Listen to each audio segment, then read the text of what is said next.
Since Marcos became the president of the Philippines, the relationship between him and China has been somewhat tense, especially with some disputes in the South China Sea making the situation more complicated. Because of these frictions, China has imposed several sanctions on the Philippines, which has also affected several railway projects that the two countries had planned. Originally, these projects were to be funded and built by China.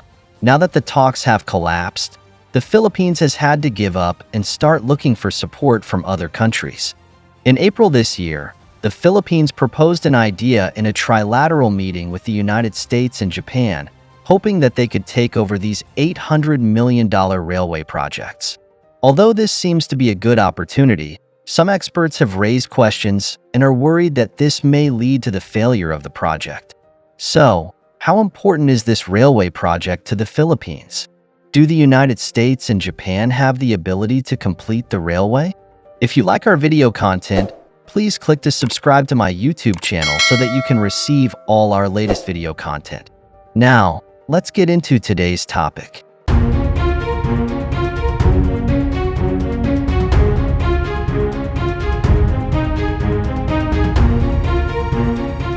China is a leader in global infrastructure construction, building the world's largest and most technologically advanced high-speed railway network. By the end of 2023, the country's railway operating mileage will have reached 159,000 kilometers, of which high-speed railways account for 45,000 kilometers. In terms of transportation efficiency, China's railway passenger volume reached 3.68 billion in 2023. On the busiest day, the passenger volume even exceeded 20 million, and the operating income was about 170 billion US dollars. Speaking of speed, China's high-speed railway generally runs at a speed of 300 to 350 kilometers per hour, making it one of the fastest railway systems in the world. Now, China is also vigorously developing maglev train technology, with the goal of reaching a speed of 600 kilometers per hour in the future. As the technology matures, China's railway technology and construction experience have begun to go abroad and have expanded to many countries in Southeast Asia, Africa, and Europe.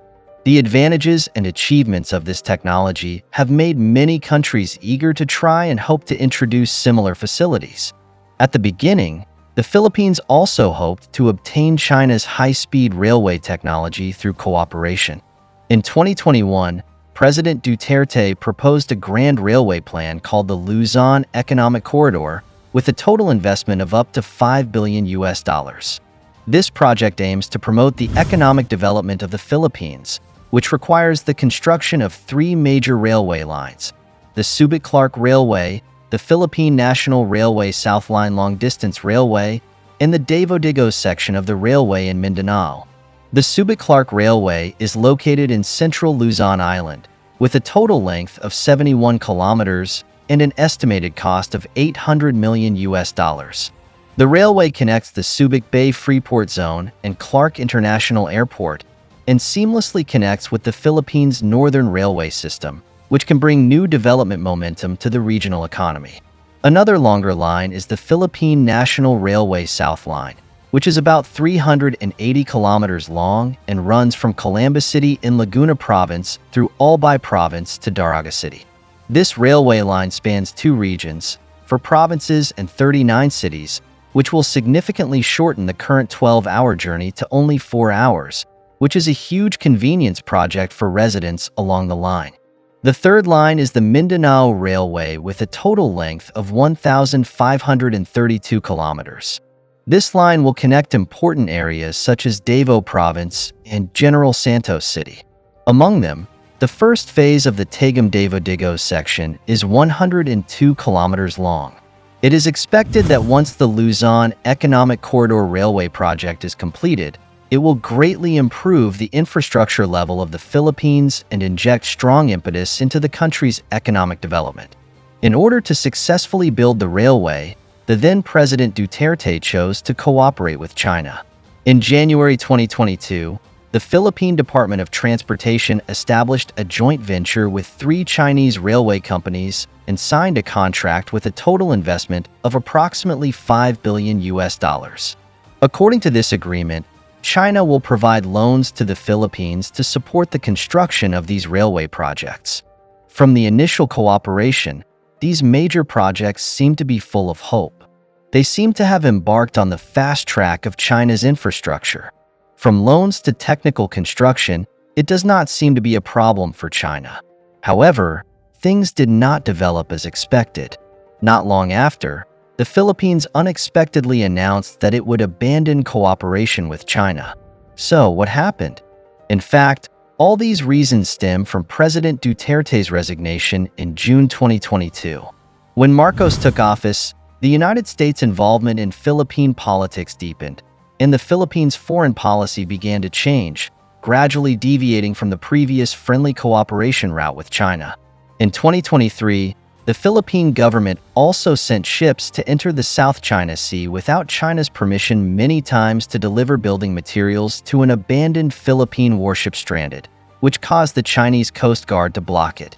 Subsequently, Philippine ships also repeatedly invaded the waters around Hualien Island in the South China Sea, further exacerbating tensions in the South China Sea. Some Philippine media generally believe that due to geopolitical changes, Beijing has lost interest in continuing to fund Philippine infrastructure projects. Therefore, when the Philippine government applied for a new loan for a railway project, Beijing had no choice but to refuse.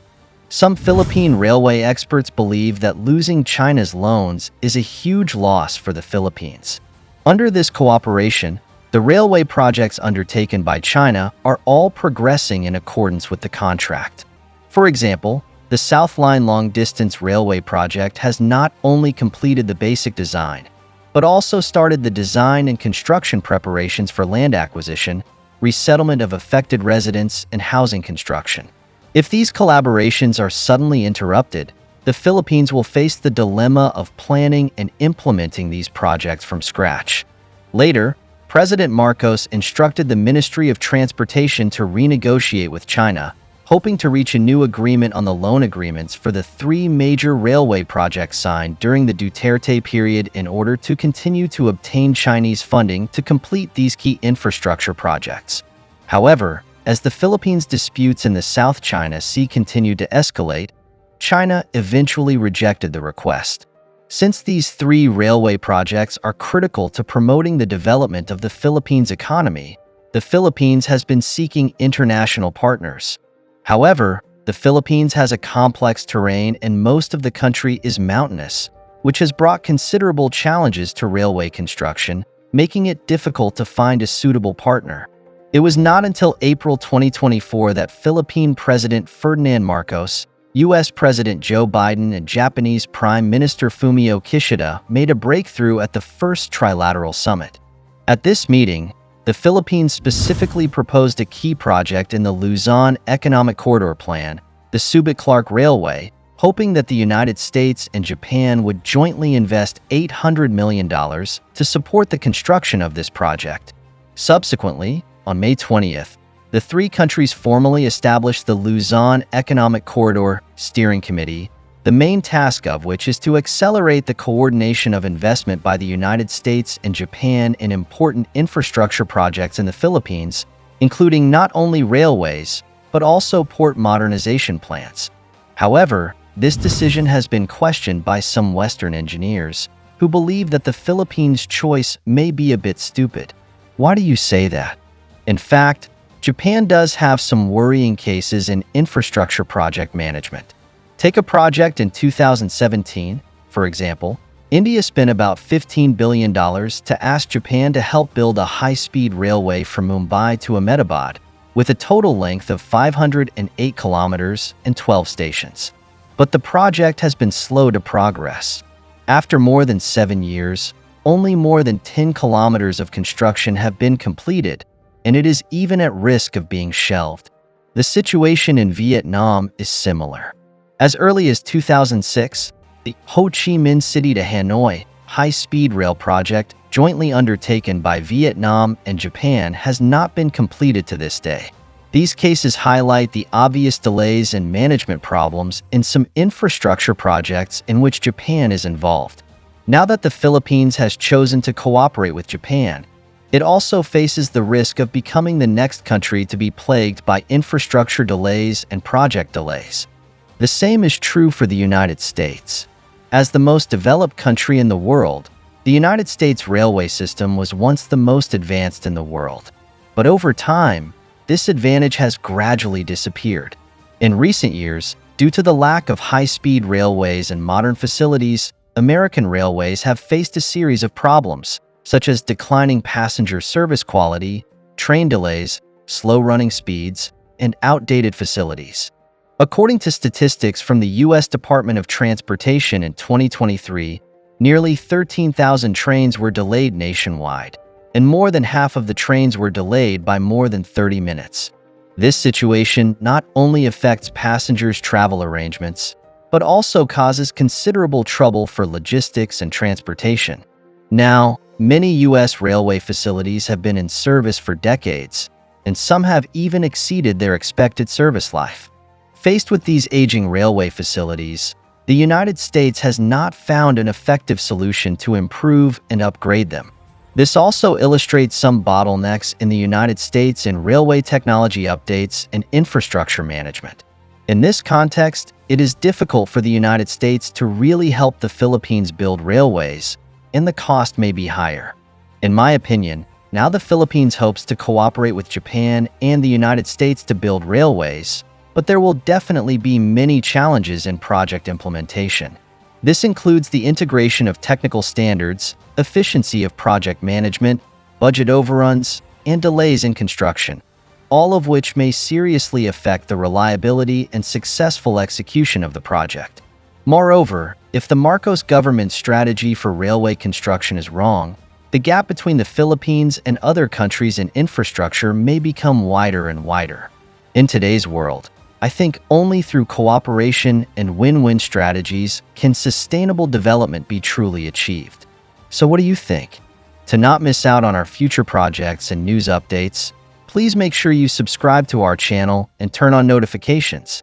We will continue to provide you with more exciting and interesting content.